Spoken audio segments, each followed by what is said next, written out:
The new CEO fired me, not realizing I was the only one who could speak Arabic with our biggest clients. She called me useless and said they needed younger energy, so I walked away.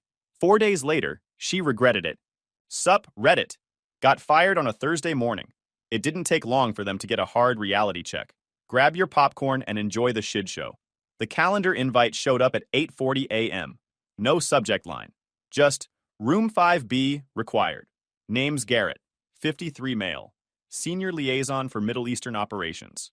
I spoke Arabic fluently, understood the difference between a handshake that closes a deal and one that ends a relationship, and I'd spent 3 years living in Sharjah before most of my colleagues could find it on a map. I didn't panic when I saw that invite. Didn't call anyone. Just closed my laptop, grabbed my jacket off the back of my chair, and walked toward the 5th floor like I was heading to grab coffee. The hallways felt quieter. A few people made eye contact and quickly looked away. That's how you know? When people who normally wave start treating you like a ghost, the writing's already on the wall. Room 5B was one of those sterile conference rooms with frosted glass and absolutely nothing on the walls. Just a long table, 3 chairs, and that faint smell of industrial carpet cleaner. Victoria was already sitting at the head of the table when I walked in.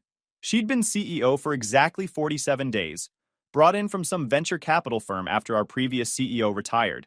The board loved her because she used words like optimization and strategic realignment in every sentence. The word around the office was that she'd been brought in specifically to trim the fat.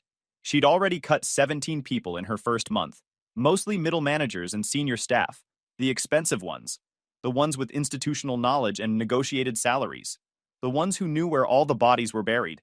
She had this annoying habit of sighing loudly whenever someone said something she considered beneath her, which was apparently most things most people said. She'd interrupt mid-sentence, finish people's points for them incorrectly, and then act offended when they tried to correct her. I'd watched her in a few all-hands meetings before this. Sitting next to Victoria was Denise from HR. She had a manila folder in front of her, and her pen was already uncapped. I sat down, folded my hands on the table, waited. Victoria glanced at her phone, picked it up, checked something, put it back down. Like this conversation was already taking longer than she'd budgeted for. She finally looked up. Didn't even bother with pleasantries. She had this way of speaking that was supposed to sound authoritative, but came off like someone who'd read too many leadership books. Mr. Nash, thank you for joining us. As you may be aware, we're undergoing some structural changes to better position Vanguard for future growth opportunities. I didn't respond. Just let the silence stretch until it got uncomfortable. She shifted in her seat. Your role has been identified as part of the legacy infrastructure that we're moving away from. We're consolidating functions and reallocating resources toward more modern frameworks. There it was. Legacy infrastructure. Like I was an outdated server rack or a phone system from the 90s. I was the only person in this entire building who spoke Arabic fluently, who understood Gulf business culture, who had personal relationships with clients worth over $8 million in annual maintenance contracts. And this woman who'd been here less than 2 months was calling me legacy infrastructure. She continued, her voice dripping with that rehearsed sympathy that never quite lands. I'm sure you understand. We need people who can adapt to the new direction. This industry is evolving, and frankly, we need younger energy. She let that word hang there, not even bothering to dress it up. Denise slid the manila folder across the table. Standard severance package. 3 months' pay, 60 days of extended health benefits, and a reference letter that someone had probably generated from a template. At the bottom was a line for my signature and a date. Victoria kept talking. Something about the company being grateful for my years of service. Something about the door always being open. What she didn't mention was the UAE delegation arriving Monday morning. What she didn't mention was the $8 million in pending contract renewals I'd personally negotiated over the past 14 months. What she definitely didn't mention was that Khalil Al-Farsi, the operations director of our largest Gulf client, had explicitly stated in writing that he would only continue working with Vanguard as long as I remained their primary contact. I reached for the folder, opened it, scanned the first page. They'd misspelled my middle name. Classic. I closed the folder and stood up. Victoria looked surprised, then annoyed. You don't want to review the terms? Maybe talk to someone before making a quick decision? I've reviewed them. My voice was calm. The terms are adequate. I'll have my desk cleared within the hour. Denise's pen was still frozen in midair. They never expect you to just accept it and leave with your dignity intact. They expect some kind of emotional breakdown they can document for legal protection. I picked up the folder. Good luck with the UAE meeting on Monday. You're going to need it. Her expression flickered. Just for a second. She had no idea what I was talking about. Hadn't bothered to check the calendar. Didn't know that Khalil and his entire technical team were flying in from Dubai to finalize the largest contract renewal in Vanguard's history. A deal I'd spent 14 months nurturing. A relationship I'd built from scratch after their previous American partners had insulted them so badly, they'd sworn off Western firms entirely. "I'm sorry, what meeting?" she asked. But I was already walking out. Let her figure it out on her own. Here's the thing about corporate America. They love to talk about global markets and international expansion. They put it on their websites, in their annual reports, in those glossy brochures they hand out at industry conferences. But when it comes to actually investing in the people who make those global relationships work, they treat us like interchangeable parts. Nobody at Vanguard ever asked how I got the Gulf contracts in the first place. Not once. Not during onboarding, not during performance reviews, not even when the renewals started stacking up year after year like clockwork. To them, it was just magic. Arab clients kept signing, kept expanding, kept referring their colleagues, and I was just the quiet guy who happened to be attached to that magic. They didn't know I'd spent my 20s living overseas. First in Jordan, working for an American oil services company that was trying to establish a foothold in the region. Then in the UAE, where I got hired by a local industrial maintenance firm and spent 3 years learning the real nuances of energy sector regulations, trade etiquette, and the difference between a negotiation that builds trust and one that destroys it permanently. I learned Arabic the hard way. Not in a classroom, but in equipment yards and refinery control rooms and late-night negotiations, where one wrong word could tank a multi-million-dollar contract. They didn't know about the 12-hour time zone shifts I worked without complaint. Taking calls at 3 a.m., because that's when it was convenient for a client in Riyadh. Rescheduling my entire life around Islamic holidays, because missing a greeting on Eid could set a relationship back months. They never saw the private messages from Khalil's operations manager. The ones that always opened with "Brother Garrett, your word is gold." The ones where he'd ask my opinion on matters that had nothing to do with our contracts because he trusted my discretion. When his son was considering engineering programs in the States, he asked me for recommendations. When his company was evaluating a new equipment vendor, he asked me to review the technical specs. That's the kind of trust that takes years to build and seconds to destroy. What Vanguard saw was a spreadsheet, 4 accounts under my name, revenue numbers that looked decent but not spectacular compared to the flashier domestic contracts. They assumed my work was mechanical. Translation, email forwarding, basic coordination. Entry-level stuff. They never traced the full scope. Compliance protection when regulations changed overnight. Real-time clause negotiation when a client's legal team raised objections at 2 a.m. their time. The crisis last year when a miscommunication about equipment specifications threatened to unravel a deal that had taken 9 months to structure. One of our junior account managers had sent a quote with the wrong part numbers, and the client's procurement team thought we were trying to overcharge them by $50,000. By the time I found out, they'd already drafted a formal complaint and copied their legal department. 2 more days and it would have been a breach of contract claim. I fixed that problem on a Sunday, flew to Dubai on my own dime, sat down with their CFO over strong coffee, walked through every line item personally, and explained that it was an honest clerical error. We signed the renewal 3 weeks later for 12% more than the original contract. Nobody knew about that trip. Nobody asked why my expense reports sometimes included weekend flights. They just saw the numbers and assumed everything was running smoothly because that's what I made it look like. The people who build things don't bother explaining how they work. They just keep them running. And the people who inherit those things rarely appreciate how complicated it all is until something breaks. I knew exactly what was going to break, and I knew exactly when. I spent the first 24 hours after getting fired doing absolutely nothing related to work. Didn't check email, didn't call any contacts, didn't update LinkedIn or start reaching out to recruiters. Instead, I drove to my brother's place. Danny's a high school shop teacher. He's also the only person in my life who can call me an idiot to my face and make it sound like a compliment. We grew up in a house where our dad worked pipeline stuff and our mom managed a hotel front desk. Nobody had business degrees. Nobody understood stock options. But everybody understood that you show up, you do the work, and you don't let anyone push you around. I showed up around 4 p.m. with a 6-pack of root brew and a bag of gas station chips. He looked up when I pulled in. "You look like someone ran over your dog and then backed up to check." Got fired. He wiped his hands on a rag that was dirtier than his hands.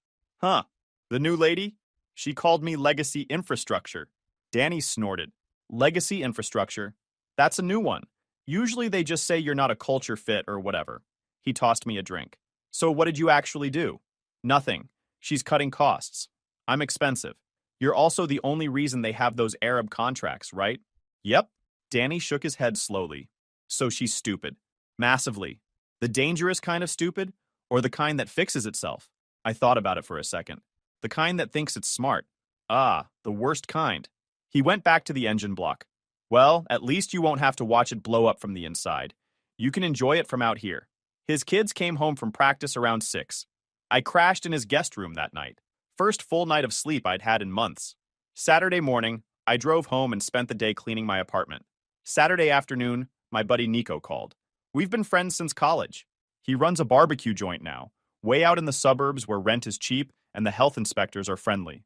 Place is called Low and Slow, and it's exactly what it sounds like. I'd helped him negotiate a lease with an Arab landlord a few years back, which is how he knew about my language skills. The landlord tried to slip in a clause about automatic rent increases. I caught it. Nico got a better deal. He's never forgotten.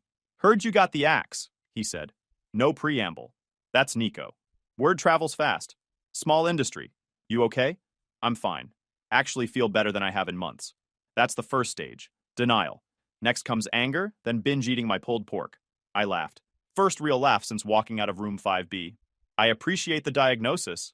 Seriously though, you need anything, you call me. I got a spare bedroom and unlimited access to smoked meats. On Sunday, I pulled every binder off my home office shelf. Physical paper, labeled by region, by client, by regulation type. Pages I'd annotated by hand, because some technical nuances don't translate well to digital formats. I sat on the floor and flipped through materials I hadn't looked at in years. Some were from deals that never closed. Some were from relationships that fizzled out before reaching the contract stage. But they all had one thing in common. They were mine, built by me. Not because anyone asked me to, but because I knew that one day the institutional knowledge would matter more than the institutional loyalty. That day had arrived. I spent Sunday evening making phone calls. Not to beg for a job, not to badmouth Vanguard, just to reconnect with people I'd worked with over the years. Former clients who'd moved to new companies. Colleagues from my UAE days who'd started their own firms. A procurement director in Bahrain named Yusuf, who'd once told me I was the only American who understood that business is about people, not contracts. The conversations were brief, catching up, planting seeds, letting people know I was available without sounding desperate. In this business, reputation travels faster than resumes. I told them all the same thing. Let me get through next week first. I have a feeling things are going to get interesting. The UAE delegation arrived at Vanguard's corporate headquarters at exactly 9 a.m. on Monday morning. 3 black SUVs pulled into the circular driveway. Khalil Al-Farsi stepped out first, wearing an immaculate charcoal suit with a keffiyeh draped over his shoulders. He was flanked by his operations manager, his legal counsel, and 2 technical specialists I recognized from previous site visits. I wasn't there to see any of this in person, obviously, but I heard about it within the hour, and the person who told me was Omar Zain. Omar, or Oz as everyone called him, was Vanguard's IT and security admin. Early 30s, ran on caffeine, spoke almost entirely in sarcasm. He wore the same 3-band t-shirts in rotation, had a collection of mechanical keyboards that he talked about, like other people talk about their children, and he'd developed a reputation for knowing everything that happened on the network before anyone else did. Oz and I had bonded a few years back over a shared appreciation for absurd corporate behavior. He'd once described his job as watching adults make 6-figure decisions based on information they could have gotten from a 5-minute Google search. His text came in around 10:15 a.m. Bro, you need to hear this. Call me. I called him back. What's happening? Oh man. Oh man, oh man, oh man. He was laughing. Actually laughing. So the delegation shows up, right? Full VIP treatment. Victoria's got the conference room looking like a hotel lobby.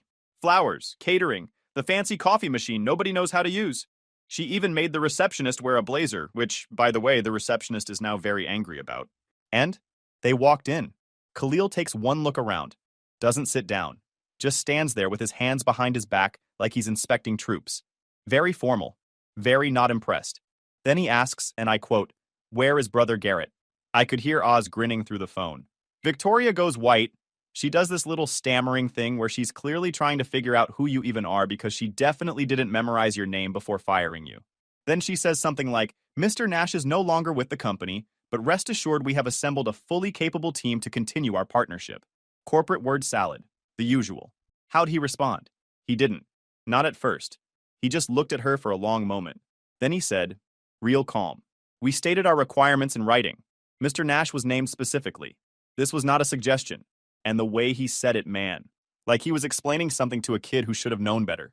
Then what? Then he turns to his legal counsel, says something in Arabic, and they all stand up. Every single one of them. Like synchronized swimmers, except in suits. Yalla. Yeah. What's that mean? Let's go. It's an exit signal.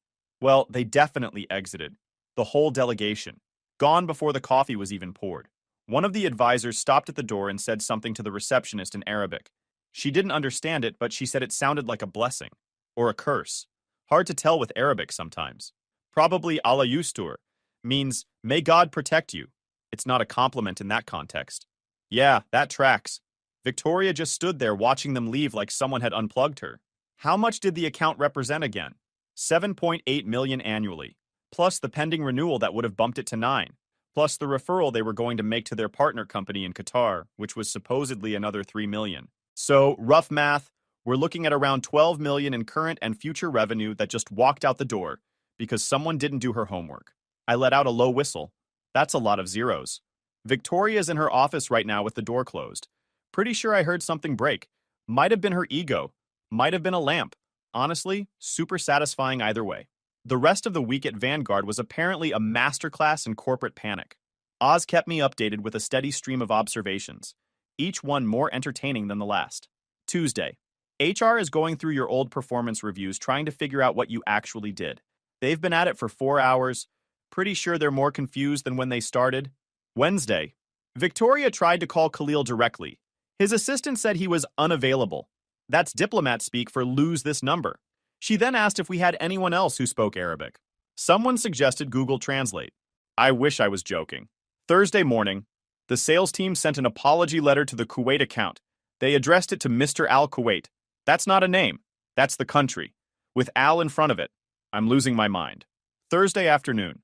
It got a request from the CEO's office to pull all your old email correspondence. Guess who drew the short straw? That last text was followed by a string of emojis that I interpreted as both complaint and opportunity. Here's the thing about Oz. He wasn't just IT. He was the guy who saw everything. Every email, every file, every internal communication that people thought was private. And when Victoria demanded that someone dig through my old work to figure out how to salvage the situation, Oz became what he later called the Arabic email archaeologist. He called me Thursday night. Dude, I've been going through your files all day. I had no idea you were doing this much. What did you find? Everything. Literally everything. You've got email threads in Arabic going back years. Cultural briefing documents you wrote for the sales team that they clearly never read. Attachment folders full of do not do this notes about client preferences. There's a whole file labeled Yalla Guidelines. That's basically a survival manual for not ticking off Gulf clients. I'd written those guidelines after watching 3 different junior account managers torpedo relationships by doing things like scheduling meetings during prayer times or sending a friendly follow-up on the first morning of Eid. There's also, Oz continued, an email from Khalil's legal counsel from about 8 months ago. Explicitly states that any changes to the account team must be communicated in advance and approved by their side. Victoria never saw it. Nobody ever saw it. It was just sitting in your sent folder waiting to become evidence. Evidence of what? Evidence that this wasn't replaceable work. Evidence that you were specifically named as the relationship anchor. Evidence that Victoria made a $7.8 million mistake without doing 5 minutes of homework. I was quiet for a moment. I'm putting together a report, Oz said. The board's going to want answers. I figure they should get the real ones. By the end of the second week, Vanguard's Gulf portfolio was falling apart. 2 accounts had frozen all pending renewals indefinitely. A third, a petrochemical services company in Kuwait that I'd been nurturing for the past year, sent a formal letter terminating preliminary negotiations entirely. They specifically cited concerns about organizational stability and relationship continuity. Corporate speak for, we don't trust you anymore. The fallout spread further than anyone expected. Khalil Al-Farsi didn't just leave that Monday morning meeting. He made phone calls. In the Gulf business world, relationships are connected like root systems. One company's opinion of you becomes everyone's opinion of you. And Khalil wasn't just anyone. He was one of the most respected operations directors in the UAE energy sector. When he talked, people listened. By Thursday, Vanguard's name was apparently something of a cautionary tale in regional energy circles. They fired the only person who understood the market. That tells you everything about their judgment. I heard this secondhand from 3 different contacts, each one telling me basically the same story. Victoria tried everything. She had the sales team send formal apology letters. She brought in an external consulting firm that specialized in cross-cultural business recovery, which sounds made up because it basically is. She even, according to Oz, tried to find another Arabic speaker on short notice. You should have seen the recruiter's face when Victoria described what she needed, Oz told me. Someone who speaks fluent Arabic, understands Gulf business culture, has existing relationships with regional energy clients, and can start immediately. The recruiter literally laughed on the video call. Then she muted herself for about 30 seconds, probably to finish laughing. I thought Victoria was going to fire her through the screen. The recruiter explained that someone with those qualifications would take at least 6 months to find, would command a salary significantly higher than what Vanguard had been paying me, and wouldn't be interested in joining a company that had just publicly embarrassed itself on the international stage. Victoria did not take this feedback well. Meanwhile, I was getting phone calls from people I hadn't talked to in years. Word had gotten around that I was available. A contact in Doha reached out about a consulting opportunity. An old colleague from my UAE days who'd started his own industrial services firm wanted to know if I'd consider a partnership. Yusuf from Bahrain called to say his company was expanding and needed someone to lead their international operations. I told them all the same thing. Give me a few weeks. Things are still developing. Danny called me that Saturday. How's unemployment treating you? Surprisingly well. I'm getting more job offers now than when I was employed. Funny how that works. The minute you stop needing a job, everyone wants to give you one. You want to come over? I'm grilling. Badly. But I'm grilling. I went. His backyard was a small patch of grass, between a fence and a deck that had seen better decades. He had one of those charcoal grills that requires an engineering degree to light properly, which explained why half the burgers were on fire and the other half were still raw. You need help with that? I need a flamethrower and possibly a priest. But help would be a start. I took over grill duty while Danny grabbed more root brew from the cooler. His kids came out briefly to check on the food situation, decided it was still inedible, and retreated back to their video games. The 14-year-old paused at the door long enough to ask if I was the uncle who got fired. Danny told him to go inside. Kid shrugged and left. He's not wrong, I said. He's also not helpful. Ignore him. So, Danny said, tell me about this Oz guy. The IT one. What about him? You trust him? I thought about it while flipping a burger that was finally approaching something resembling cooked. Yeah, actually. He's one of those people who hates corporate games so much that he's become accidentally trustworthy. No agenda. Just really entertained by watching the whole thing fall apart. He shook his head. You gonna go back if they ask? I thought about it. Depends on the terms. Danny pointed his spatula at me. Get paid. Whatever else happens, get paid. Oz called me on a Wednesday, 3 weeks after I'd been fired. Report's done, 37 pages, and it's beautiful. He'd been working on it since that Thursday night when he first started digging through my files. Now it was complete. A comprehensive timeline showing exactly what I'd done, exactly what warnings I'd flagged, exactly what documentation existed that Victoria had never bothered to read, including the email from Khalil's legal counsel that Khalil himself had referenced during the walkout. How are you getting it to the board? I'm not. Directly, anyway. That would make me a target.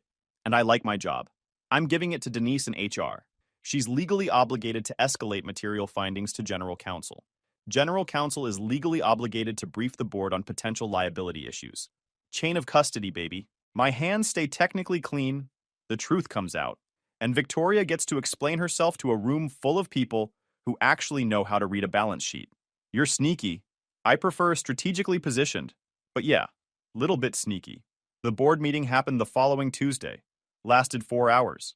I heard about it afterward from 3 different sources, including Oz, who'd somehow managed to be troubleshooting network issues in the hallway outside the conference room for most of the afternoon. It was beautiful, he told me later. Victoria had apparently tried to frame the whole thing as a strategic realignment that encountered unexpected market resistance. Translation: we made a calculated decision that happened to be catastrophically wrong, but we'd like you to believe it was just bad luck. The board wasn't buying it. Brian, the chair, was an old-school energy guy who'd been in the industry for 40 years. He'd asked one simple question early in the meeting. Did anyone verify that this employee had specific contractual obligations with our Gulf clients before terminating his position? Victoria's answer was basically no. Brian followed up. And you didn't think that level of due diligence was relevant for accounts representing 8% of our annual revenue? There was apparently a long silence after that. Then Brian asked to see the email from Khalil's legal counsel. He read it out loud to the room, twice. The meeting adjourned without a formal resolution, but the damage was done. The board had seen the emails. They'd seen the cultural briefing documents. They'd seen the YALA guidelines that nobody had ever read. And they'd seen the legal notification that explicitly named me as contractually essential to the client relationship. Oz texted me that night with a single observation. Victoria's office is dark. Everyone else is still here. Draw your own conclusions. The next morning, I received a formal letter from Vanguard's general counsel. They wanted to discuss potential consulting arrangements and were open to flexible terms that acknowledged the value of institutional relationships. I showed it to Nico. They're begging. Pretty much. You gonna help them? Depends on what they're offering. Get paid. Get paid stupidly well. Everyone in my life apparently had the same advice. 6 weeks after I was fired, I walked back into Vanguard's headquarters. Not as an employee, as a consultant with a contract that made my previous salary look like pocket change. The negotiation had been almost too easy. They'd started with a lowball offer, trying to save face. I countered with terms that made their general counsel physically wince. They came back with something more reasonable. I rejected it and raised my rate by another 15%. They accepted the same day, but not before trying one last move. Buried in the third revision of the contract, on page 9, was a new clause. Consultant agrees to provide comprehensive knowledge transfer and training to designated Vanguard personnel as part of the engagement. I read it. Then I picked up my red pen, drew a single line through the entire paragraph, and wrote no in the margin. Sent it back within the hour. They signed without the clause, because they had no leverage and they knew it. Here's what the final contract included. A 6-month engagement at 3 times my former daily rate. Full autonomy over all Gulf client communications. No reporting requirements to Victoria or anyone on the executive team. Direct access to the board chair if needed. All communication through my attorney. Payment in advance, monthly, non-refundable. And a clause specifying that any termination of the consulting agreement before completion would result in full payment of the remaining contract value. No training. No knowledge transfer. No building my replacement on my own dime. Nico had helped me draft the initial terms. We'd sat at his place after closing time, scribbling on napkins. You're being too nice, he'd said. Add another 15%. That's ridiculous. They've already lost, 7 million? 8? Another chunk is a rounding error at this point. They're not paying for your time. They're paying for their screw-up. Make them feel it. They accepted within 48 hours, because they had no choice. The damage was already done. The clients I'd built relationships with for years weren't interested in rebuilding trust with a company that had shown such poor judgment. But some of them were willing to pause their exit if I was back in the picture. Not working for Vanguard exactly. Working with Vanguard. My first day as a consultant, I walked through the Vanguard lobby like I'd never left. Except now I had a visitor badge instead of an employee ID and absolutely no obligation to attend any meeting I didn't want to attend. The receptionist recognized me and did a visible double take. I gave her a small wave. She looked confused, then amused. Word would spread through the building within the hour. The guy they'd fired was back, and he wasn't wearing an employee badge. I walked past Victoria's office.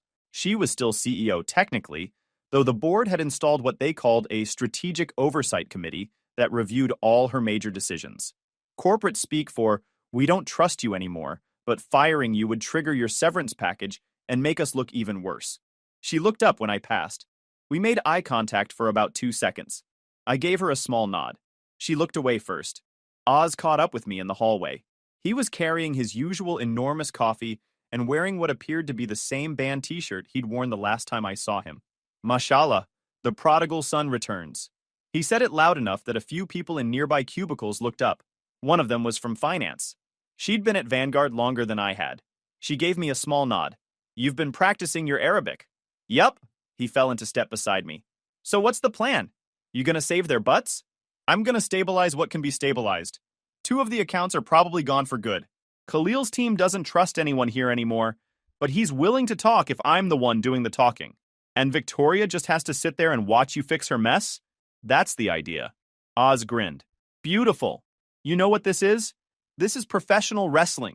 You're the good guy making his big return. She's the villain getting what's coming to her. And I'm the announcer providing color commentary. The next 3 months were intense. I flew to Dubai twice, met with Khalil's team personally, and slowly rebuilt the trust that Victoria had destroyed in 15 minutes of arrogance. It wasn't easy. Trust, once broken, doesn't just snap back together. It takes proof, consistency, showing up again and again until people believe you're actually going to stick around. The first trip was mostly damage control. Khalil was cordial but reserved. His legal counsel asked pointed questions about Vanguard's organizational stability. I answered honestly. The company had made a mistake, the board was addressing it, and I was back in a role with full autonomy. The second trip was different. Khalil invited me to dinner at his home. In Gulf business culture, that's a big deal. It means you've moved from vendor to trusted contact. We talked about his son's engineering program, about regional energy policy, about the challenges of working with American companies who didn't understand that relationships aren't line items you can cut from a budget. By the end of that dinner, the account was saved. Not fully restored to where it had been, but stable. Moving forward instead of falling apart. I salvaged 2 of the 4 endangered accounts. The other 2 were gone, lost to competitors who'd been circling like sharks since the walkout started making the rounds in industry circles. But I managed to negotiate exit terms that didn't include lawsuits or formal complaints. Given how badly things could have gone, that was actually a win. The total financial damage was around $6 million in lost contracts and another $2 million in cleanup costs. Legal fees, consulting fees, travel expenses, not as bad as it could have been, but bad enough that the board was asking hard questions about how this had happened in the first place. Victoria resigned 4 months after firing me. The official statement said she was pursuing other opportunities to leverage her strategic vision. The real story, according to Oz, was that the board had given her a choice: resign with dignity or be terminated for cause with the full documentation attached to her permanent record. She chose door number 1. Smart move. I heard she went to work for a consulting firm in Austin, one of those places that helps companies optimize their human capital strategies. I genuinely hoped she learned something, but I wasn't counting on it. My consulting contract with Vanguard ended after 6 months. By then, I'd already accepted a permanent position with Yusuf's firm in Bahrain, head of international operations, based in the Gulf with regular trips back to the States. Better salary, better title, better culture. People who actually understood that you don't build a business by cutting the people who built your relationships. The offer had come together over a series of phone calls and one very long dinner in Manama. Yusuf laid out his vision, expanding into new markets, building partnerships across the region, competing with the American firms who kept tripping over cultural landmines they didn't even know existed. He needed someone the Gulf clients would trust. You're not just a liaison, he'd said. You're a bridge. And bridges are hard to build. And the best part? Khalil Al-Farsi moved his contracts to Yusuf's company, specifically because I was there. $7.8 million in annual business, transferred directly because of a relationship. A relationship built over years of showing up, keeping promises, and understanding that business in this part of the world runs on trust. Danny came to my going-away party at Nico's barbecue place. My brother, my best friend, and about 30 other people who'd watched the whole thing unfold over 6 months. The place was packed. Nico had closed low and slow early, specifically for the occasion, which meant unlimited access to his smoker and a tab I was definitely going to regret come morning. Worth every penny, though. Danny was telling the story of Victoria's resignation to a group of people who'd never met her, but hated her on principle. He'd gotten surprisingly good at the impression over the past few months. "We need younger energy," he said in a high-pitched voice, doing air quotes with his fingers. The whole table cracked up. Nico came out from behind the counter with a fresh tray of brisket, still steaming. All right, toast time. Everybody grab a glass." Danny raised his glass. "To institutional knowledge, and the idiots who don't appreciate it until it's gone." Nico added, "And to getting paid. Stupidly, ridiculously, obscenely well." Oz had driven down from the city specifically for the party. "Wouldn't miss it," he said. He raised his own glass. "And to the Arabic email archaeologist, without whom none of this would have been properly documented and delivered to the appropriate oversight authorities." I looked around at the people who'd stuck with me through the whole thing. These were the relationships that actually mattered, the ones that showed up when things got hard. I raised my glass. Victoria learned her lesson at the cost of millions of dollars in her own career. I learned mine too. Some names can't be replaced. Some bridges, once burned, stay burned forever. And now? The Gulf sun is brutal. The coffee is stronger than anything I've ever had. And when clients ask who's handling the relationship, there's only one answer. Brother Garrett. If you enjoyed this video, please hit that subscribe button. It really helps the channel and help us bring you more and better stories. Thanks.